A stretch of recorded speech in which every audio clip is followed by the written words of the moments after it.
Unfortunately, we've run out of time. Thank you very much for joining in. Let me invite the management of eClerx's. The company reported a 1.4% improvement in the dollar revenues, but what the street is excited about is the buyback that they've announced at a price of 3,200 crore, which means more than a 40% upside from where the stock currently is. Mr. Rohitash Gupta, the CFO of the company, is now with us. Mr. Gupta, morning. Last quarter, you had an organic revenue growth of over 6%. So this quarter, it's come down to 1.4%, the growth rates. Could you tell us the reason? Were there any ramp down of projects? No, actually, we are seeing very good momentum in the offshore revenues across the board. And there will be volatile quarters. This was one of them. And as we have discussed earlier also, there are a few large ramp-ups going on. And that's why the headcount increase also is slightly more than what the 1.4% justifies. So I think there will be volatility in the sequential revenue growth.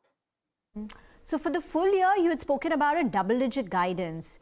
Given the large projects, I'm guessing you holding on to that. But if you could just tell us, would it be, the low teens kind of growth, mid-teens kind of growth?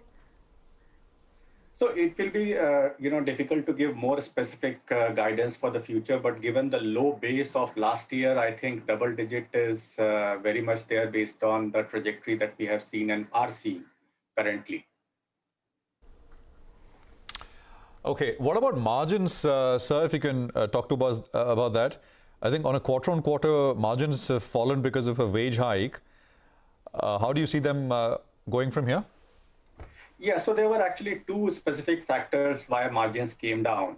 One is, as you rightly said, is the wage across the board increase from 1st April. And the second one within that was increase in benches as the attrition is slightly up from the low levels of last 2-3 quarters. So we had to beef up a little bit of benches and also the large ongoing projects, we have to staff for that. The second reason was one-off personnel acquisition-related accounting, which created a charge of almost 5 crores this quarter. And that is related to net working capital true-up and other adjustments that we had to do to true-up the accounting of the personnel acquisition. So going forward, I think, having consumed all the wage hike impact, I think the margin trajectory looks positive from here on. Anecdotally, sir, apparently wage hikes are to retain existing talent. I mean, the order of the day. Someone I was speaking with over the weekend was saying that, for every 10 offers that we are making, you have only about success in 3 odd. I mean, that's a 3 out of 10 is a success ratio. People are take offers, go negotiate somewhere else. I mean, because the market is so hot and companies have work, so they don't mind sort of increasing what they're willing to offer to retain talent. Is this going to be a continuing trend?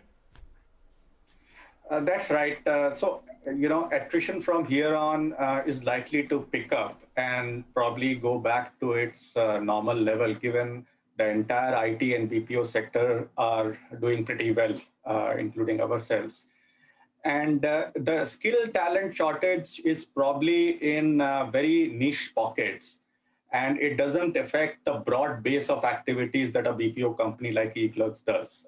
So there are data management process, there are financial processes like KYC, etc., where you can hire, relatively normal talent and train them over a period of time.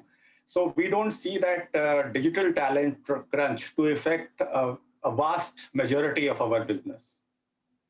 Can you tell us how the profile of work for the company has changed in the last few months? Maybe in terms of the size of the deals that you're currently executing, maybe in terms of the scope of the deals? So in financial services, we are seeing more demand, and typically the deals are larger. Same is the case with customer operations segment, where we do customer care services. There also the deal sizes, if anything, have gone up, and opportunity space has also gone up. In digital, it's a mixed bag because there are few transformation projects where we tend to participate, but the opportunities for us are relatively low ticket sizes compared to overall transformation spend of that company. And this Personiv acquisition that you completed towards the end of last year, what were the revenues on the back of that? And if you could quantify, did you gain any revenues from cross-selling opportunities?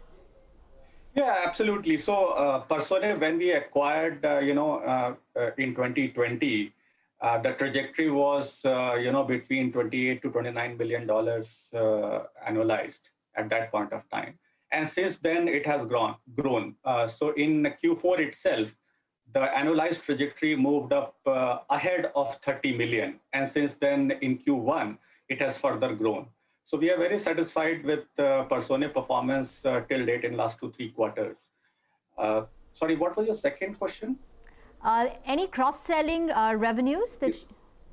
Right. So we have worked on 3 large opportunities, and happy to say that one of them has already fructified. 2 of them have already fructified, and 1 is yet to be ramped up. The third one outcome is yet to be known. So very satisfied because in large deals, their capabilities, which are much more diversified and brings also a more optimal price point, makes us more competitive. Mr. Gupta, thank you very much for joining in. That's eClerx up 5%. As I said, it's the buyback which has excited the street.